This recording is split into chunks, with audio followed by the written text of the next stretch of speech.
Guys, আমি হিন্দিতে বাংলায় চলে এসেছি কারণ আমি বাঙালি। আমি ভাবলাম হিন্দিতে ব্লগ করার চেয়ে বাংলায় বলাটা বেশি আরও আমার পক্ষে ইজি। তাই সকাল সকাল বাড়িতে গিয়ে মার হাতে টেস্টি একটা চাউমিন খেয়ে বেরিয়ে গেলাম। আজকে একটা জায়গা অনেক দিন পর ঘুরতে যাচ্ছি, একটা জুতে। জুটা বেশি বড় না, তোমরা সবাই জানো। ইকো পার্কের একটা জু ক্রিয়েট হয়েছে, ওখানে চলো জুতে ঘোরা যায়। এখানে নেচারের সাউন্ড তোমরা এমনি শোনো, আমি আমার কথাটা মিউট করছি, তোমরা নেচারের আওয়াজটা নিজেরা ফিল করো।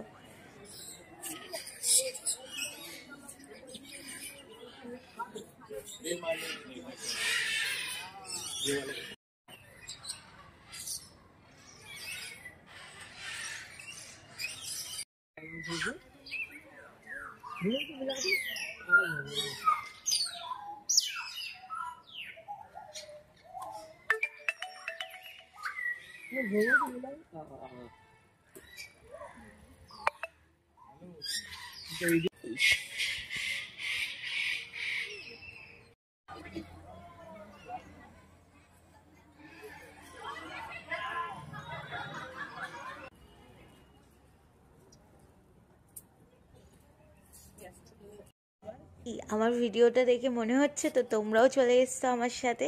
হ্যাঁ, তাই জন্যই আমি বললাম যে সাউন্ডটা তোমরাও শোনো। সত্যি খুব সুন্দর জায়গা, আর জায়গাটা মোটামুটি ভালোই বড় আছে, ছোটোর ভেতর কিছু নেই। বাচ্চাদের জন্য আবার আলাদা করে খেলার পার্কও ছিল, বাচ্চারা এলে খুব মজা পাবে। আর এখানে জলের ব্যবস্থা, ওয়াশরুম সব পরিষ্কার ছিল। আর ইকো পার্কে সত্যি এই জুটা খুবই ভালো করেছে। আর এটা হচ্ছে খাবার জায়গা ছিল, দেখো কি সুন্দর ভেতরটা। হ্যাঁ, খাবারের দাম আছে ভালো। আর চারিদিকে এত ফুল, এত পাখির আওয়াজ, বেশ ভালো লাগছিল। আমরা খুব তাড়াতাড়ি, আমরা দেরিতেই গেছি, এটা সত্যি। আমরা 1 ঘন্টা আগে গেছি, 5:30 অবধি লাস্ট, মানে বন্ধ হওয়ার টাইম। আর সকাল থেকে খোলা থাকে।